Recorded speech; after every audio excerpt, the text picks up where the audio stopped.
Okay, so tell us a bit about this new EP and this tour that you're embarking on, especially here in Toronto. Yeah. Hello. We were here. Well, we were in the States in June, and we landed the day of the No Kings protests, and we saw so many people out on the streets,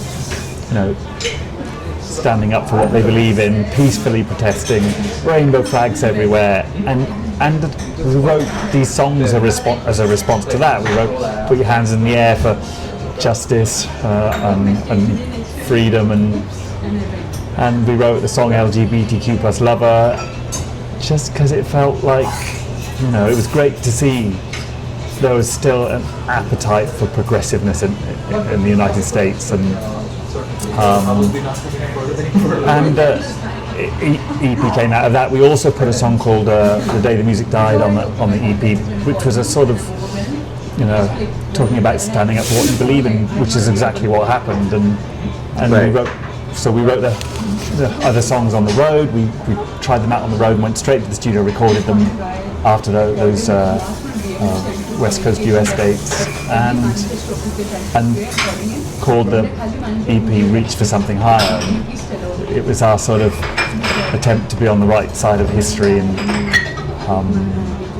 and we released it, and we're playing those songs on tour now, and it's sort of great being back in the States and in Canada, playing those songs live, and they've been going down great.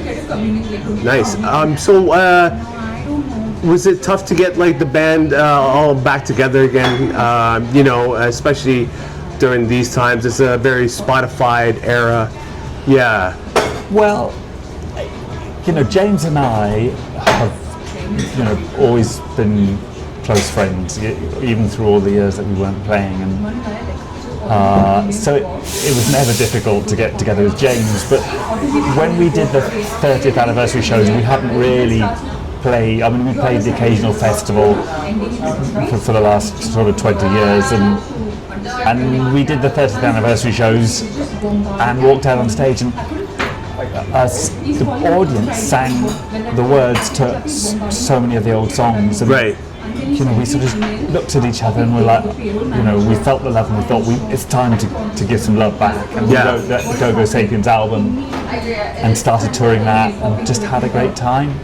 Wrote another album, wrote the Beauty and the Chaos album, and then we were out touring that when we wrote the songs for the Reach for Something Higher EP. So we're just loving life, we're playing, we're having a great time, and there's more new material on the way.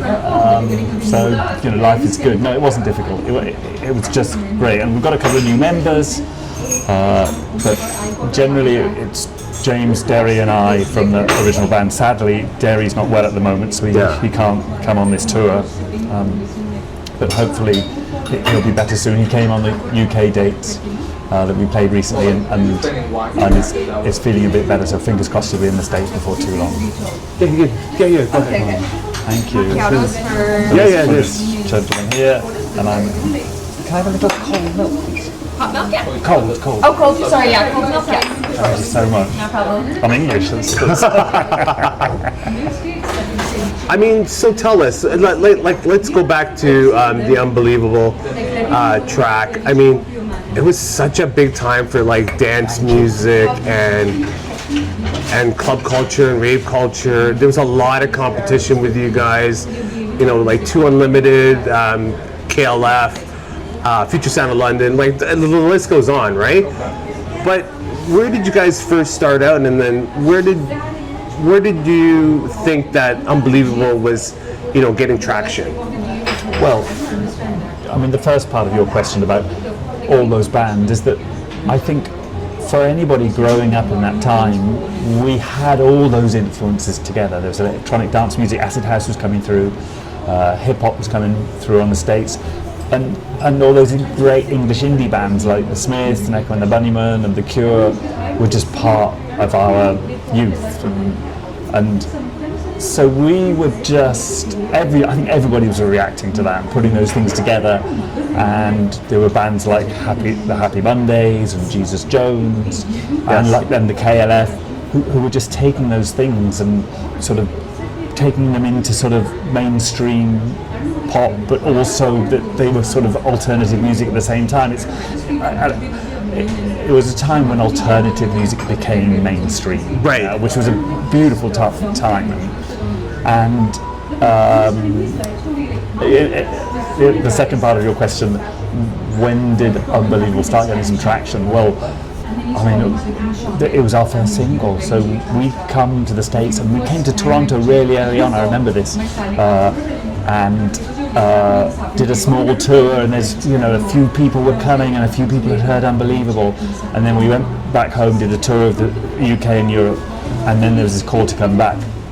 And the Unbelievable had been climbing the charts in the US all that time, and Montreal was the first date of that tour. Nice. Then Toronto, and as we drove into the US, that we learnt that Unbelievable had just gone #1, and we had a 6-week sold-out tour of the States after that, and that was the summer of 1991. And you dream. At 14 years old, I started a band, and you dream of touring the US. But Right. touring with a #1 record, it was just a brilliant time. Now, how would you explain, if you can briefly describe this era of music where social media was not involved, and it was just grassroots putting out your record and bringing it to the vinyl shops and such. Yeah, can you explain that? Well, I think it was an awful lot more hard work, because you had to go to a radio station and meet the people at the radio station, and then go to a TV station and do an interview and play live, and I feel like now you come with an iPhone and record an interview, and it's so much easier in a way. We were exhausted. I remember those tours. We were moaning all the time, because we were a bunch of young lads, and I think we thought, this is just going to be fun. We're going to be touring and having a great time, and we roll up in a city to go to a radio station, meet all these people, go to a gig, have an interview, meet the record company. Meet loads of people after the show, and we didn't get a moment off because it was so busy, and we were just exhausted. And, Right. But hey, and now we are just, hey, it's not quite so crazy, and that's nice, and we're taking it a bit easy. We've got nothing to prove. We don't really think we're going to have another #1 record, but we're just making great music for our fans, and it's wonderful, and we're having a really great time. And how does it feel to, have your track and or have your music back in the den? It has one of the most historical, iconic music pieces of that time. How does that feel? And do you have a responsibility as well to up and coming artists and stuff like that? Okay, so how does it feel to have written an iconic track? Well, it's amazing. Some people say to us, don't you get fed up of playing it? And we're like, no way. And every time we play it, the place goes wild, and it's like having this magic spell that you put on people. You just play it, and everyone goes crazy. And how beautiful is that?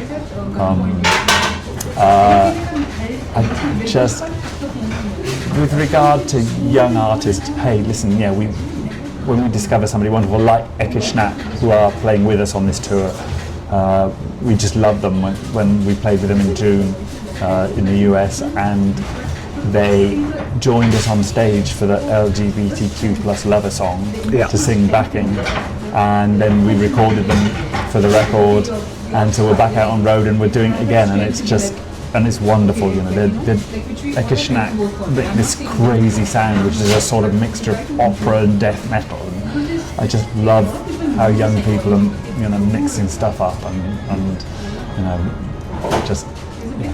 do we have a responsibility to that? Yeah, absolutely. If we can help people and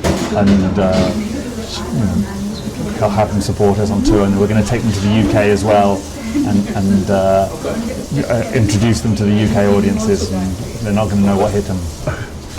And of course, tell us what the audience, of course, will expect with this tour and the EP, of course, yeah.